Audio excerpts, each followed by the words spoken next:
हम लोगों ने इसके पहले के वीडियो में ये देखा था कि कुछ रूल देखे थे कि फ्रैक्शन कैसे ऐड किए जाएं। अब आज हम देखेंगे इक्वल फ्रैक्शंस क्या होते हैं। फ्रैक्शन जिनकी वैल्यू इक्वल हो।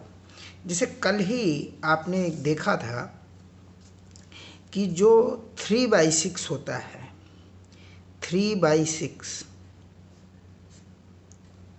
3/6 का क्या मतलब है? 3/6 की मीनिंग क्या है? 3/6 की मीनिंग ये है कि किसी चीज़ के 6 पार्ट करके, किसी चीज़ के टोटल 6 पार्ट करके हम उसमें से 3 पार्ट ले लें। 6 पार्ट करें और 3 पार्ट ले लें, यही होता है 3/6। ठीक है, तो ज़रा देखें कि 6 पार्ट किसी चीज़ के करके 3 पार्ट लेने पर क्या चीज़ सामने आती है। ठीक है, कैसा शेप आता है। ये देखिए आपका था ना, ये 1/6, 1/6, 1/6, यानी एक ये कंप्लीट बनता है। ये देखिए ये, ठीक, ये क्या बनता है? ये कंप्लीट होल होल बनता है। ठीक है, ये एक होल वन आइटम बनता है। इस वन आइटम में अगर हम 3 आइटम बाहर कर लें, ये देखिए 3 आइटम बाहर कर लिए, तो ये क्या बन गया?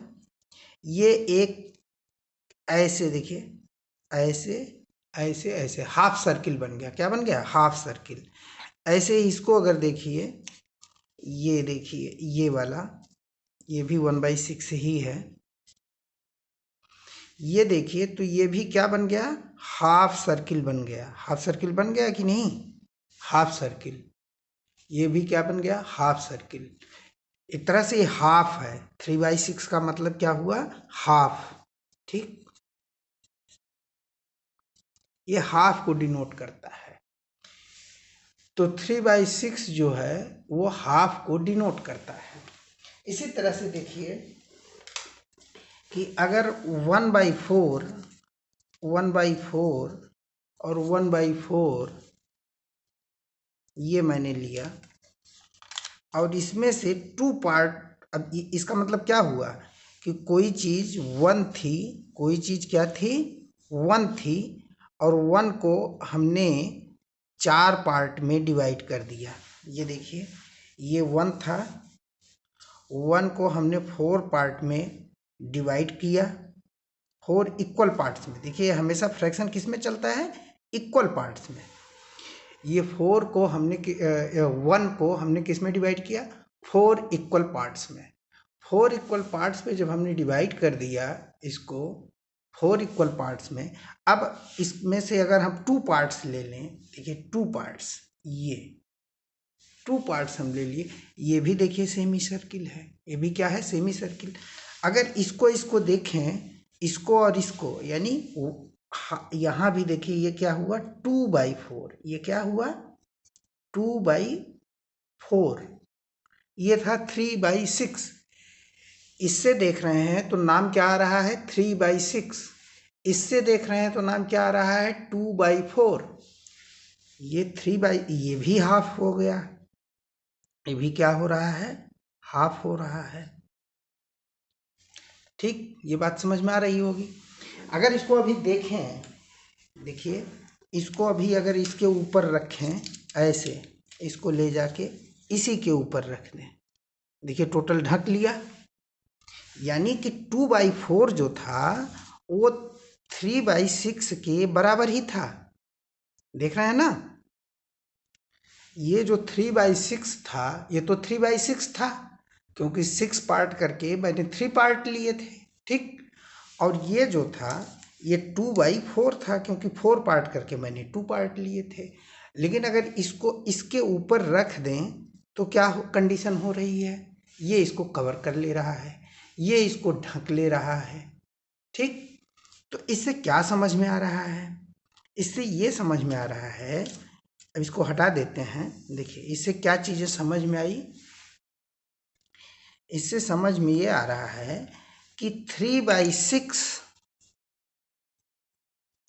Is equal to 2/4। 3/6 is equal to 2/4, यानी दोनों चीजें एक ही हैं। और क्या थी वो थी ऐसे सर्किल था, देखो ऐसे आया था, यही शेप बन रहा था, ठीक है। और ये शेप एक जगह से और बनता है, अगर ये पूरी सर्किल को, पूरे ऐसे सर्किल को जो 1 था, यही सर्किल ही 1 है, ये सर्किल ही क्या है 1।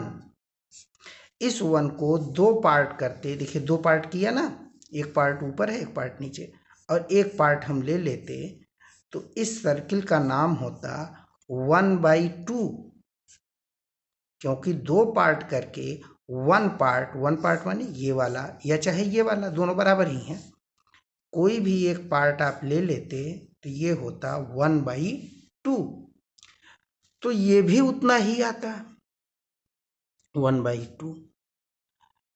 इसकी मीनिंग क्या हुई, इसका मतलब क्या हुआ?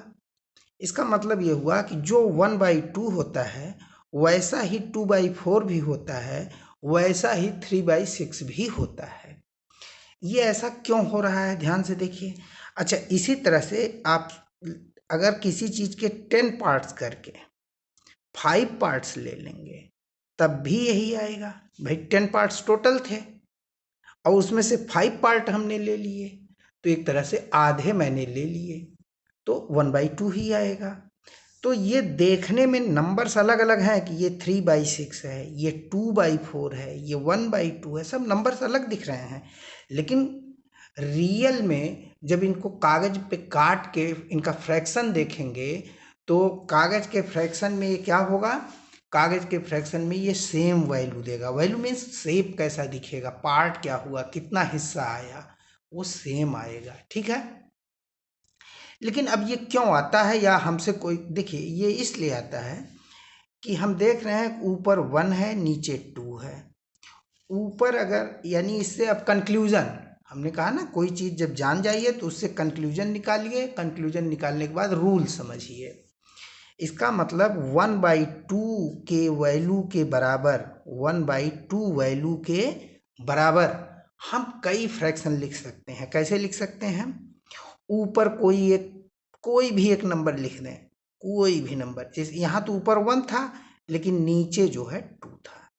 अब देखिए हम बताते हैं कि इसी के बराबर कैसे और फ्रैक्शन लिखेंगे जिनकी वैल्यू सेम होगी। फ्रैक्शन देखने में भले अलग हो लेकिन वैल्यू के मामले में, वैल्यू माने ये जो आएगी, जो हमारे हाथ में मिलेगा, उसकी वैल्यू सेम होगी। 1/2 से हमको मान लीजिए बनाना है, अगर हम यहाँ मान लीजिए 7 लिख देते हैं, 7, तो ये कैसे आया, 1 का 7 टाइम्स 7 होता है, यानी 1 में मैंने 7 का मल्टीप्लाई कर दिया। क्या कर दिया है? 1 में 7 का मल्टीप्लाई कर दिया। इसी तरह नीचे 2 में भी 7 का मल्टीप्लाई कर दो, 2 में भी क्या कर दो, 7 का मल्टीप्लाई कर दो। ऊपर भी 7 से किया तो नीचे भी, यानी सेम नंबर से, सेम नंबर मीन्स जैसे हमने 7 लिया, 7 से नॉमिनेटर में भी मल्टीप्लिकेशन कर दो और 7 से डिनोमिनेटर में भी मल्टीप्लिकेशन कर दो। नॉमिनेटर और डिनोमिनेटर दोनों में मल्टीप्लिकेशन 7 से ही कर दो, तो क्या आ जाएगा 14। ऊपर आ जाएगा 7, नीचे आ जाएगा 14, 7 2 जा 14 होता है। यानी 7/14 भी वही वैल्यू होगी जो कि 1/2 की है। बात समझ में आ रही है ना? 7/14 की भी वैल्यू वही होगी जो कि 1/2 की है, क्योंकि 14 चीज़ें हों, 14 पार्ट्स हों, उसमें से 7 पार्ट्स अगर ले लेंगे तो हाफ हो जाएगा। इसी तरह और भी आप खुद बना सकते हैं, जैसे 1/2 है, इससे एक दूसरा फ्रैक्शन बनाना हो, इससे हमको दूसरा फ्रैक्शन बनाना है, लेकिन वैल्यू उसकी सेम रखनी है कि वैल्यू में चेंज ना हो, तो हम क्या बना सकते हैं, वैल्यू चेंज ना हो तो हम क्या करेंगे, मान लीजिए हमको बनाना है, ऊपर हम 11 रखना चाहते हैं, ऊपर क्या रखना चाहते हैं 11, तो ठीक है भाई, 11 कैसे आएगा, 11 से 1 में मल्टीप्लाई कर दो, ये जो 1 था इसमें 11 से मल्टीप्लाई कर दिया। नीचे भी 11 से मल्टीप्लाई कर दो। ये तो क्या आ गया 11/22। क्या आ गया 11/22।